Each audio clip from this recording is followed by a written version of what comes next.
Hello and welcome to Get Your Head in the Game, a podcast about mental health in gaming. And this is our pilot episode, so please bear with us. Today I'm joined by one of my good mates and one of my squaddies for Rainbow Six and Rocket League, Jim Bob. So Jim Bob, do you want to say hi? Hello there. Okay. There's my hi. So, Welcome. I mean, I did say, do you want to say hi? So, yeah, thanks for that. Yep. Um, so today we're talking about, what are we talking about, Jim Bob? Tell us what we're talking about. We're going to go into a bit of an exploration of procrastination and putting things off. Procrastination.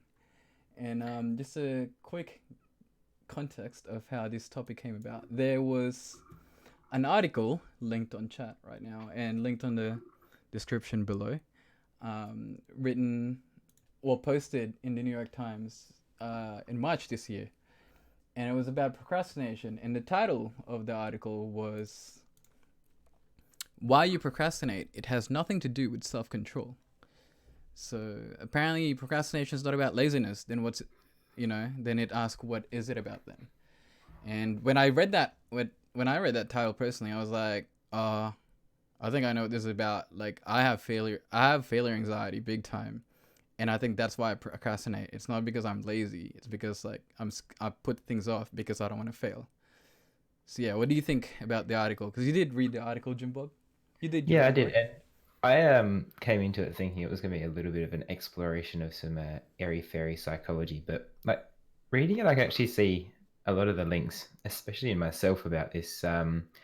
Particularly like the way they talk about the organization of a spice drawer as a way of putting off what might be uni work or college work at any one time.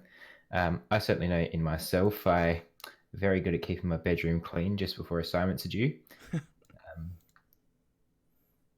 Yeah, so that's my specialty.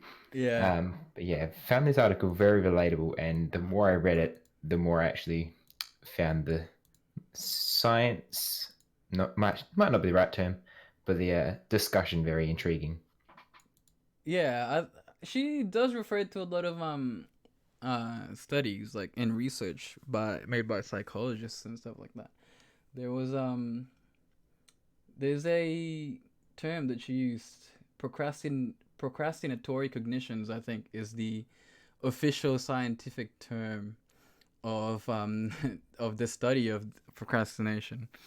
And yeah, as I said, even before I read the article, I already said, it's because of anxiety, isn't it? Like it's because of it's like a It's an self emotion. sabotage sort of thing. And I think the article does actually say that. It says that procrastination is self harm because what you're doing is you're putting things off, things that you need to get done, things that you get need to get done soon or now, and you put them off, and then you stress about it later on. Yeah, and like particularly in one stage where it says like it's not unique. It's not unique to you. It's not a curse that only a few people are succumbed with in across the world. It's a reasonably common thing, and because it's linked to emotions, it does Mm, actually become a regulation thing, yeah, and it's individual, and everyone has to deal with it differently because of how their emotions are regulated. So yeah, yeah, I think like particularly the depth of how we look at our emotions and go, well, this is actually a very new thing because for us putting it off, it's quite an uncomfortable thing. But mm, um, the article does also describe how putting it off, you think you're doing the right thing, you think you're helping your mental health, but it certainly leads to discussions about it. yeah. And you mentioned the drawer thing and like cleaning your room and stuff like that. And personally, I've done that as well. Like, it's like, oh, it's not really procrastination. These are things that I should be doing. I should be um going to the store and buying some groceries. I should be cooking myself like 3 meals a day and stuff, even though that's not something I'd normally do, for example. And you sort of try to justify procrastinating by saying that the tasks are productive. Yeah, and like with the example I used of my bedrooms, I recently finished my semester of uni or college and had like 7,500 words to write in a couple of weeks. And for that couple of weeks, I kept getting comments from different people saying how clean and tidy my bedroom was, how wonderfully ironed my shirts looked when I was at work. Oh wow. Just all these comments of wonderful things that I've managed to do with the time that I probably should have dedicated elsewhere. Yeah. And I think that's another thing about it. It's like it's it becomes positive reinforcement, you know, because it's like, oh, people are praising me for having a clean room and having iron shirts, so I think I should do that again. Except, what tends to happen is you don't do it normally unless you need to procrastinate. Then you just go back to those little, um, I guess I'd call them procrastinating tools that you have, because it makes you feel good in two ways. Like one, it puts the stress off, and two, you get praise for having like a clean room and stuff. So Yeah. you sort of reinforce that behavior of procrastinating. Yeah. As an education student, I look at it and go, the paragraphs that probably had the most impact on me is the um, titled, but I thought procrastination would make me feel better. And you look to find it and you go, well, yeah, it's about present bias, is the term they use in the article, and prioritizing the short term needs ahead of the long term ones. And after doing a lot of the research and study that I've been doing for my education degree, it's all about those intrinsic motivators that actually motivate your study or your concentration that you're Mm. suppressing with these external or extrinsic super small motivators, Mm. like for instance you're cleaning your room and getting that positive feedback. So yeah, it's very interesting. Can you explain that further? Yeah, well, from one of the psychology courses that we do in education Yeah. describes how the behavior of children is often really easy to maintain with extrinsic motivators. So putting into positive reward systems, like sticker charts or rewards every time they do something good, can make it children want to finish an activity at a time. Just one activity, working through it, get a reward at the end, they're happy. But it doesn't actually teach them to want to learn, because Mm. what they demonstrate is ability of chasing goals that are being offered to them, Yeah. not chasing goals that they're setting by themselves. Yeah. Does that make sense? Yeah. Yeah. Yeah. So I think that that paragraph in particular was very, very relatable to me because I can see in myself, but also links up to a lot of the stuff that I've been dealing with and exploring in my own study, and Mm. actually being able to put it into a context of an adult rather than a student. And yeah, it's quite interesting. Yeah. You bring up education, and like that's one thing that I've discussed with a few people, is that the education system doesn't actually um, teach kids to learn. It teaches them to pass exams. And in my opinion, that statement is so true, because from my experience, especially in high school, like my thought was never that, oh, I got to learn this because this is really interesting and this is really fun. There were some things that were interesting and fun, and in VCU we get to choose our own subjects, and normally you choose something that you enjoy. Some people choose subjects that would get scaled up in terms of marking, but personally I chose things that I enjoyed. Yeah. But every single time, there's like an assignment coming or an exam coming, the thought was always like, oh, I need to memorize these things so I can answer the exams and I can pass the tests and stuff. It was never like, oh yeah, chemistry is so fun, I should learn it. And now like I'm learning, Yeah. physics and stuff for leisure, just because science is fun. Yeah. And I think that, like, from my perspective of a education student, one of the things that we study a lot is the NAPLAN test in Australia, which is the National Assessment Plan for Literacy and Numeracy. And one of the things that it's criticised most strongly for is that teachers take time out from studying and teaching the curriculum to study for this test so that their school gets a good rating Oh against yeah, other schools. yeah, And it's like, it's not just the students that aren't looking for that intrinsic motivator and chasing their own goals.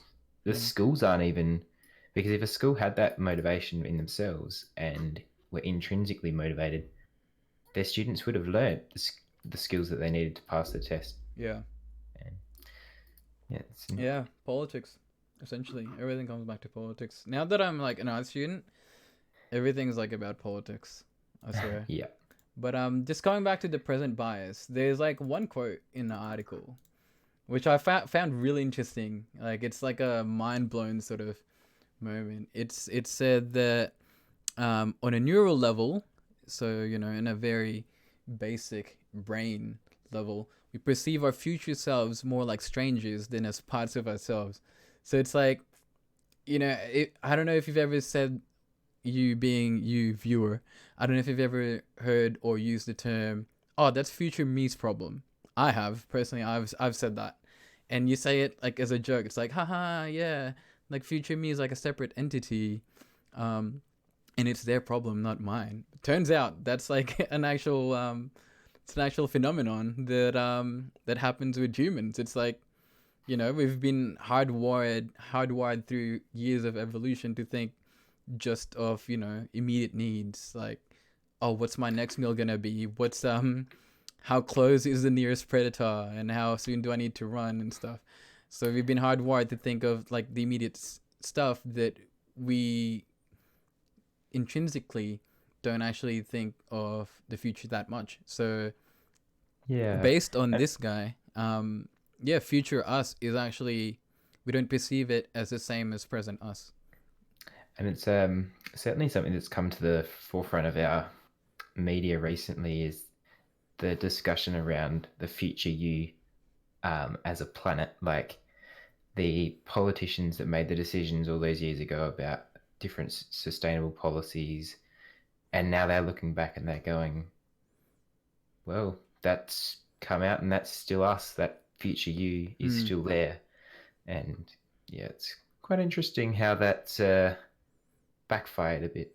Yeah, it's definitely a phenomenon that goes across the board, not just in terms of procrastinating. Like a lot of this stuff, you know, it's all about like short term, immediate gratification, pretty much. Yeah. It's people don't naturally think long term. Yeah, it's a dying thought process, and I think it's a negative spiral, but I hope that we can actually pull ourselves out of it as a species and as a social construct and actually start to develop those skills that we need to be up back into. Because it's like the digital revolution is not helping it at all, because natural curiosity is so easily answered when you just go to Google. Like Mm. on my desk is a Yeah. little Google Home Mini that can answer my every call, Yep. like in seconds, can turn my lights on and off. Like it's so easy for me to answer things that my natural curiosity doesn't need to be tested and patient. Yeah. Yeah. That's something I enjoy and something I actually have wondered about in many times in the past. Like, oh, how good is it that we've got all information we want at our fingertips? But at the same time, it's like, how bad is it that we can just always refer to something else, like an external thing, to give answers for us? Like, you know, because I was thinking about that topic in the context of memory. Like, do our memory and our capacity to remember things, is it getting affected by the fact that we don't need to remember anything anymore? Like, remember, Yeah, I don't know if you remember, but like, you know, phone books, for example, or having to remember your your mate's phone number so you can call them up and stuff. Now you don't need that. Your phone has a phone book. yeah, and I'd challenge a lot of people to actually be able to list more than maybe 5 phone numbers that are relatively important to them. outside of the emergency services, because there's very few people that actually have dedicated their mind to Yeah, I haven't. consciously remembering them. I mean, I reckon I have maybe half a dozen. I wouldn't be able to do more than six easily, and at least tell you who they are. I know mine, and I know all of my ex girlfriends' phone numbers, but that's it. Uh, yep, that's a proud achievement, isn't it? No, I don't know my Uh, mom's. Like my mom's like my emergency contact, and I put her phone number every time, but I always have to check my phone. I don't uh, know it. But yeah, about procrastination. So I'm assuming everyone procrastinates. You know, to some level, anyway. maybe some more than others. I always get impressed by those people who just get stuff done. That used to be me, and I hate having a scapegoat, but honestly, I blame Paul for my bad study habits. Before Paul lived with me in 2012, I'd always get assignments done the week that we got them, and you know, even till the end of my recent degree, I would always do weekly readings, and I found out that people don't actually do them. But if I found out that people don't do them, I bet I would have like just not done it. And Yeah, it's not because I'm lazy, and it's not because I don't want to do it, because you know a lot of it I did find interesting and very helpful with my learning, but because you know, oh, what if I don't understand it properly, or oh, what if I forget things, and you know, I'm expected to read this reading, and I didn't remember anything. I didn't retain any information. And I think that's where my because I'm a really bad procrastinator. I think I said that. I think that's where it stems from. Um, when I was raised to be like perfect, and it's not something that I say with pride, really. Like when I was in grade school and even in high school, I would get shit if my grades aren't A. Anything below that, I would get shit for. Any homework that I do, like it always needs to be perfect, and I think because of that, I grew up with um, failure anxiety, and I've never really failed anything. I'm trying to think really quickly now if I've ever failed any tests or whatever. I haven't. The one big failure that I felt was when I dropped nursing. So I finished my degree, and then on the very last day of my placement, I was like, oh, I don't want to do this anymore. And I didn't fail, I passed, but I've like personally, I took it as a failure that I went through 3 years of university and all that student loans, really, before I realized that, oh, I don't want to do this. And ever since then, I've been a lot more careful. I've been a lot more anxious about doing things and making decisions. So, yeah. yeah. I think one of the things that's interesting is that the thing that differentiates the top, 10% of students from the rest of the cohort is that there's the students that can do their assignment the night before and they can pass quite easily. Some of them even getting credits with distinctions, maybe. Um, Hmm. and there's those people who dedicate a little bit of time every week. I'm one of the people who would prefer to dedicate some time every week, but I leave it to the last week. I Yeah. don't do it the night before, but do it in the last week, and I don't see the results that maybe everyone strives for. But it'd be interesting as a concept to answer the. I guess it's a big question of mine. Is what if I'd actually spent like set myself a new date prior to the due date of the university, Hmm. and worked to that due date with the same pressure that I put myself in the final week of, Yeah. and actually tried to achieve it, and then had like 2 weeks extra to edit and make it perfect. Yeah. It'd be interesting for me, at least, to see what the result of that might have been, but I'm yet to actually put myself into enough discipline I've to. tried that. I have tried that in first year of my development degree, and it worked for a couple of weeks, and then I started outsmarting myself. It's like, oh, I know that that's not the real due date, so really, I'll have time to do it after that, and then I just eventually I just reverted back to old habits, and I think that's another thing you raised the point of of people discipline. who are able to do it the night before and still get decent mics. That's me. I've due to my procrastination and the amount that I do it, I've found loopholes in things. So I guess in a phrase, it's I started learning how to work smarter, not harder, and I learned Yeah. how to get marks without actually putting in the amount of work, because I do leave things to the last minute. Not only the last minute, the very last minute. So not the due date, but like the 3 days penalty, like the very last day that you could actually submit the assignment. I can get something sent, not the assignment itself, but something that acquires enough marks for it to be considered a pass, which is so bad. It's such a bad work ethic, Yeah. but And then it connects straight back into your short-term successes as well. When you, mm, like, if you look at something like a university degree where you've got those long-term goals and better employability is yeah, what the university is always saying that you get with better grades, and mm, everyone just takes those P's and the quotes. I know my university. I'm sure it's not an isolated case. Is the P's get degrees. yep, Um, it's like, yeah, okay, you might get a piece of paper at the end, but how are you feeling? yeah, Okay, I don't care if you get a job or not with your degree, but how do you feel? Do you feel like you've really succeeded if you're just clicking along with your P's the whole yeah, way through your university? yeah. I heard that a lot in my development degree. I've I've never heard that phrase when I did nursing, and I don't know if that's just like a university sort of thing, or because the fact that with nursing, it's if you fuck up, you straight up kill someone, as It's a opposed to different development, as opposed to different level development. of risk. Yeah, so I don't know if people tried harder in nursing, because there is that real life, personal risk, um, or what? Because I feel like in development as well, like what they do theoretically, I don't know what development still does, but theoretically, what development students or grads do does make a difference. Like it does affect lives of many people.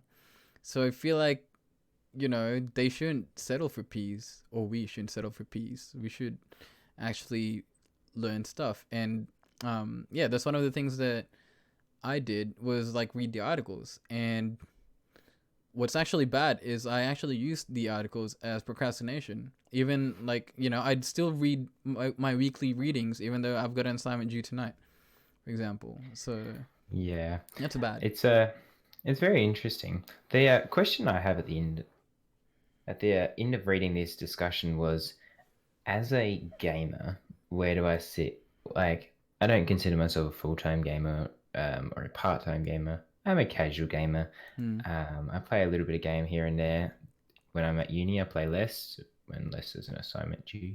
Uh, but then in my holidays, I actually find more time to discuss it.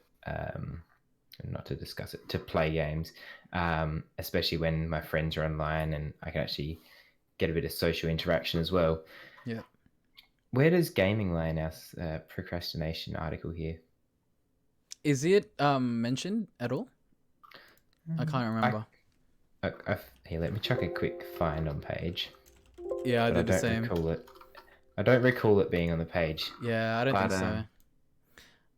Well, personally, gaming is such a big part of my life that when I do procrastinate, it's one of my immediate go-tos.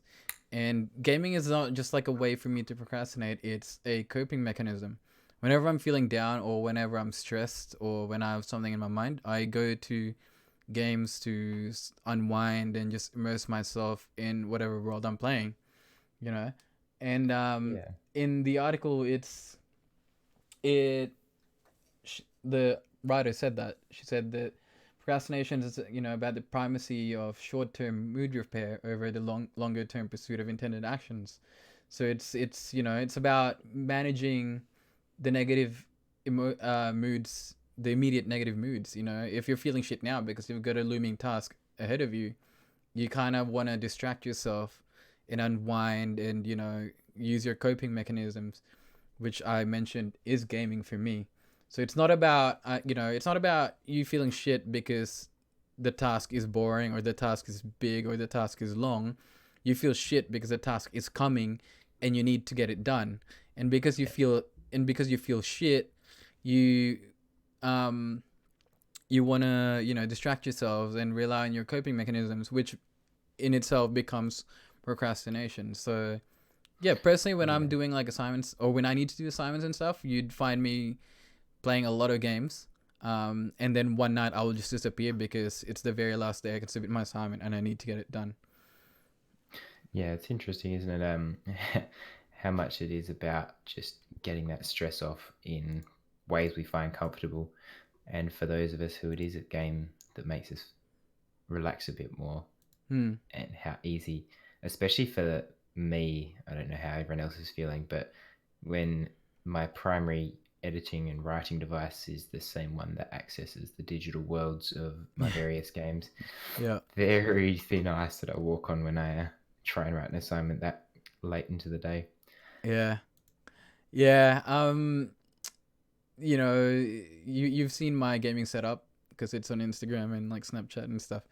But it's made for gaming. Like everything I've got, the peripherals, it's all gaming stuff.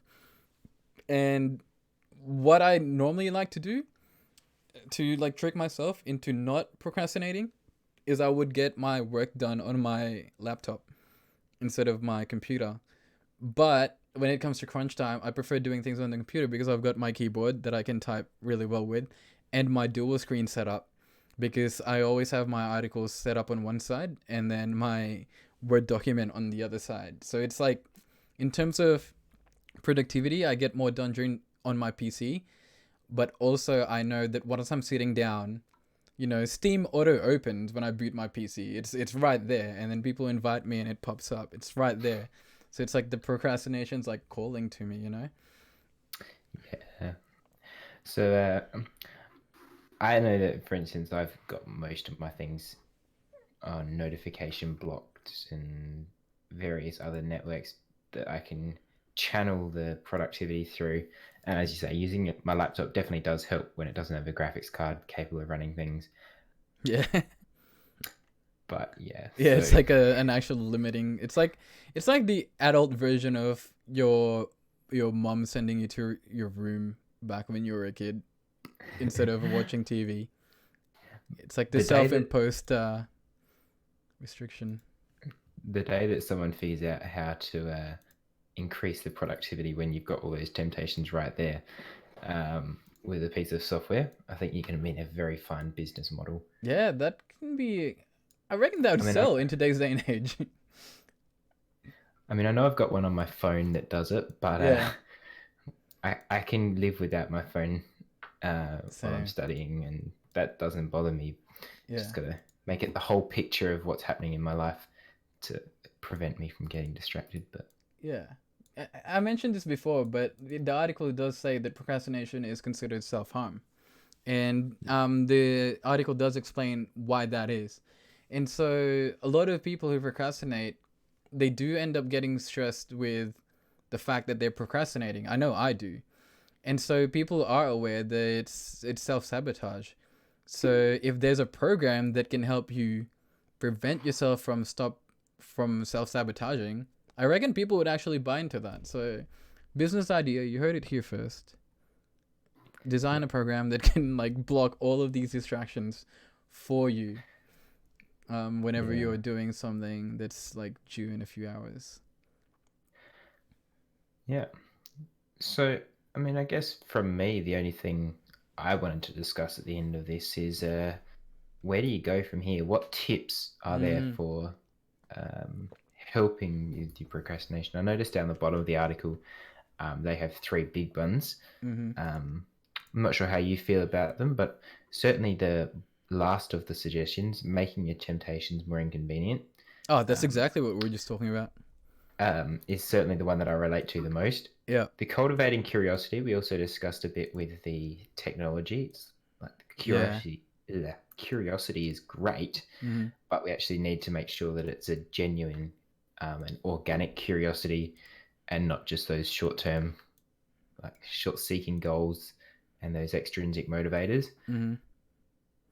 But yeah, I think she discusses a lot of the dynamic, behind the psychology of a lot of the things. And this is exactly what I wanted to talk about next, is like how to go about it, going forward.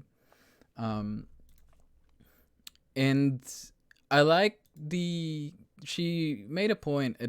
I can't remember what paragraph, but she said, instead of rewarding yourself with procrastination with a bit of immediate relief with procrastination, make yourself feel better by actually getting the task done. And she said some complicated stuff about how that can also be a risk, because procrastination, it can often lead to the productive procrastination.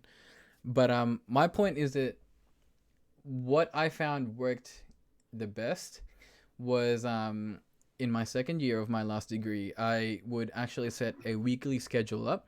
So that's a bit of procrastination, but at the start of the week, I would spend literally like 10 minutes filling up this Excel document of what I've got during the week and what I need to do during the week, and I would just like fill in time slots and stuff. And yeah, I would get them done and I would tick them off. Like to-do lists is something that I personally I feel helps a lot for me, because mm, like the satisfaction of seeing it on your schedule and seeing, oh yeah, during this hour I need to get this done, and I did do it, and then taking it off your to-do list, it's such a rewarding sensation for you. So we talked about how procrastination is about managing your emotions and your mood, because you're feeling shit right now. So instead of just like looking at, oh, I need to make myself feel good right now, training yourself, I think you mentioned it before as well, like training yourself to be more future oriented, like in the yeah, long whole run. picture, Hmm? the whole picture. Yeah, exactly. So in the long run, I know that this is going to be better for me. And, one other thing that you can do is, instead of using gaming as a tool for procrastination, using that as a reward. So, oh, once I get this assignment done, then I can go, smash up a raid with my mates or something in World of Warcraft or something like that. And not feel the guilt about what you've got left behind as well. Yeah. But that being said, I don't know if that's effective, because from my experience, people would invite me to play games on Steam, and I'd be like, no, I'll just get this stuff done. I'll just get this stuff done. Next thing you know, it's like 3 a.m. and everyone else is asleep, and then I've got no one to play with. So I don't know if that's like an effective way to reward yourself with not procrastinating. Yeah, I don't know. I think the thing from me about the planning that you were saying about with scheduling is reinforced by one of the things she says is about bite-sized chunking it and making sure you take adequate breaks. Just like you were reminded when you do your final year of school, they're all about getting study habits and making sure you take appropriate breaks. The bite-sized chunk terminology to me is about breaking it up into usable chunks of time and Mm, not like goal orientation. mm, But making sure, like, particularly relevant for me is making sure that the break I take is not at my screen. It's actually getting out, moving around, yeah, true. and not interacting with a digital device, Yeah, because otherwise they start to meld together and I start to lose track of when's a break, what's not a break. yeah. I mean, obviously the activity dictates that, Mm, but if I say go into a game, the time of a round of something might be different, or a mm. video that I watch changes how long a break is, and then it's not a clean dynamic to actually build a useful routine on. So, Yeah, I feel that. I'm guilty of that as well, actually. Like I would have my articles in my Word document up. I'd get it done. I'd be like, okay, after this paragraph, I'll take a break, and then I just alt tab to Steam and then hop onto a game, and then end up playing for like 3 hours and go, oh shit, should probably get back. So yeah, I don't get up. Like there's no physical separation between the task and the break, and because of that, it all gets like mixed and matched together. Like the time spent on doing what. So yeah, that's a really good point. And when I do to-do lists, I do break it up into very dumb sections. So it literally be like, write your name, write out a plan and stuff. It's like very small chunks of tasks, and by doing that, it's yeah, putting them down to like small, achievable, doable things, and you get things done, and then you feel good because you get things done, and then you build momentum into getting more things done. And essentially, I think in a gaming sort of term, that's like what you call a quest line, right? Like if you're playing an RPG, it's not like, oh, you're like a level 1 character, I want you to beat the end boss. Like it is like that, and you do get a sense that that is the task, but you get built up to it. You do like, you go through like a tutorial sort of, a stream of tutorial tasks, and then you follow like one quest to another and stuff. And then there's side quests, which are procrastination, I guess. But the point is that there's this linear sort of trajectory that you're still going to the end boss, but there's like these little sections, these level ups that you do on the way, and you feel good Yeah. because you feel like you're completing something. And they're those little goals that you're winning and getting your achievements on are actually those intrinsic motivators as opposed to extrinsic, because you actually feel good because you've done the thing you know you needed to do. You then feel good, and then, as you said, you get that kind of snowball knock-on effect Yep. as it builds towards something bigger and bigger. Yeah, it's all about momentum. I feel like we've discussed quite a fair bit, so I think we'll end it there. Unless do you have any final statements or comments to say Um, about procrastination? Not really. I think the article's definitely worth a read. Yeah. And there's certainly a discussion to have with those of you that wish to reach out. We're happy to discuss it further. And I mean, these are our own opinions and definitely our own experiences. But I think there's a little bit of something in there for everyone to learn about. Yeah, it's definitely a good read. It's quite a lengthy article, but um I don't know who she is, the New York Times writer, but she writes it pretty well. So do check it out. The link will be shared, as I said. Do you want to promote yourself a little bit while you're here? Well, before we end. Yeah, just quickly, if you wanted to have a look at some of my gaming videos, you can check out my YouTube channel. It's JimBob290 as written in the stream. Just a couple of videos. Currently working on Rainbow Six compositions at the moment. Or you can come view me on Twitch. I haven't actually done anything there, but feel free to check it out. Yeah, check it out anyway. Hit the follow button. All right. I'm gonna mute you now. Thanks for speaking with me, Jim Bob. Not a problem. All right. Thanks for watching, you guys. I hope that wasn't too bad. I'm not normally gonna have this like end bit on these podcasts, but since this is a pilot episode, I do encourage to give us feedback about the podcast. And I know it's looking a bit rustic, the graphics, but yeah, I just want to sort of review the content and how the format, if it works and stuff. But yeah, thanks for watching. And I'm playing an outro that I made.